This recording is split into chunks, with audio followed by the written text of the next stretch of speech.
क्या बीएसएनएल वापसी कर रहा है? एक समय था जब भारतीय के पास बीएसएनएल का सिम होता था, सरकारी नेटवर्क, भरोसे की पहचान। लेकिन फिर आया जियो का तूफान और एयरटेल की ब्रांडिंग। बीएसएनएल पीछे छूट गया, घाटा हुआ और लोग भूलने लगे कि बीएसएनएल कभी टेलीकॉम किंग हुआ करता था। लेकिन अब सवाल उठता है, क्या बीएसएनएल फिर से टेलीकॉम मार्केट में वापसी कर रहा है? क्या जियो और एयरटेल को वाकई टक्कर मिलने वाली है? इस वीडियो में हम बीएसएनएल की पूरी कहानी, मौजूदा हालात और फ्यूचर्स प्लान पर बारीकी से बात करेंगे। बीएसएनएल की गिरावट की कहानी। बीएसएनएल यानी भारत संचार निगम लिमिटेड 2000 के दशक में टेलीकॉम इंडस्ट्री का पायोनियर। 2008 तक बीएसएनएल के पास 90 मिलियन से ज़्यादा सब्सक्राइबर्स थे। मजबूत नेटवर्क और लो कॉस्ट प्लान के लिए इसे पहचाना जाता था। लेकिन फिर शुरू हुई गिरावट क्यों हुई? पहला कारण, technological lag. Private companies 3G और 4G ला चुकी थी, लेकिन बीएसएनएल अभी तक 2G पर अटका था। दूसरा कारण, ब्यूरोक्रेसी और स्लो डिसीजन मेकिंग। कोई भी टेक्नोलॉजी अपग्रेड फाइल्स में अटक जाती थी। तीसरा कारण, फाइनेंशियल लॉस। 2016 से कंपनी लगातार लॉस में जा रही थी।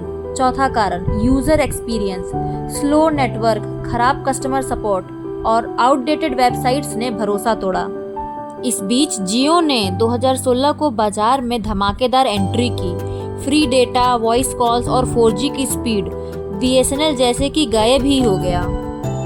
बीएसएनएल का रिवाइवल प्लान। लेकिन आज सरकार ने बीएसएनएल को फिर से खड़ा करने के लिए बड़ा कदम उठाया है। 1.64 लाख करोड़ का मेगा रिवाइवल प्लान 2022 और 2023 में जारी किया गया। इसका मकसद है बीएसएनएल को फिर से टेक्नोलॉजी इनेबल्ड, कॉम्पिटिटिव और इफिशिएंट बनाना। रिवाइवल टेक्नोलॉजी पैकेज में क्या क्या है?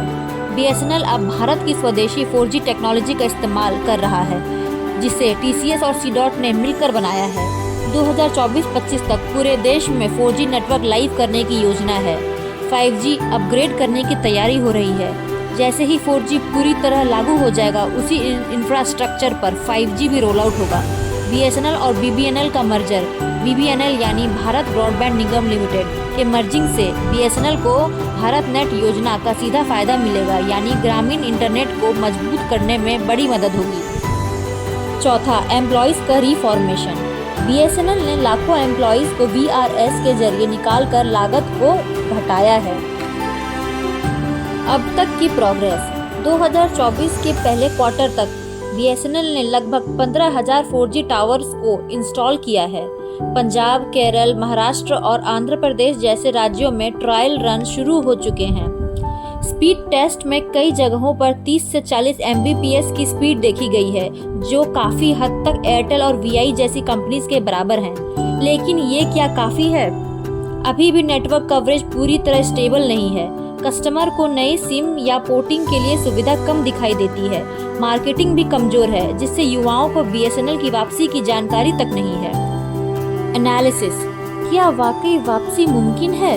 तो जवाब है हाँ, वापसी मुमकिन है, लेकिन आसान नहीं है। इसके स्ट्रेंथ्स हैं सरकारी बैंकिंग, सस्ता इंटरनेट खासकर ग्रामीण बैंकों में, स्वदेशी टेक्नोलॉजी, लेकिन चैलेंजेस भी हैं जैसे ब्रांड वैल्यू की कमी, धीमा network roll out, Jio Airtel के मजबूत बंडल ऑफर्स।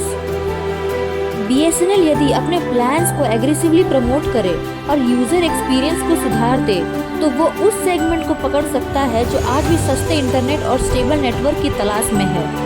तो दोस्तों, अब सवाल आपसे, क्या आप बीएसएनएल को वापस मौका देंगे?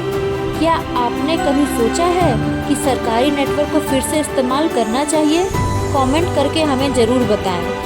वीडियो अच्छा लगे तो लाइक, शेयर और सब्सक्राइब करें। मिलते हैं अगली वीडियो में। Thank you.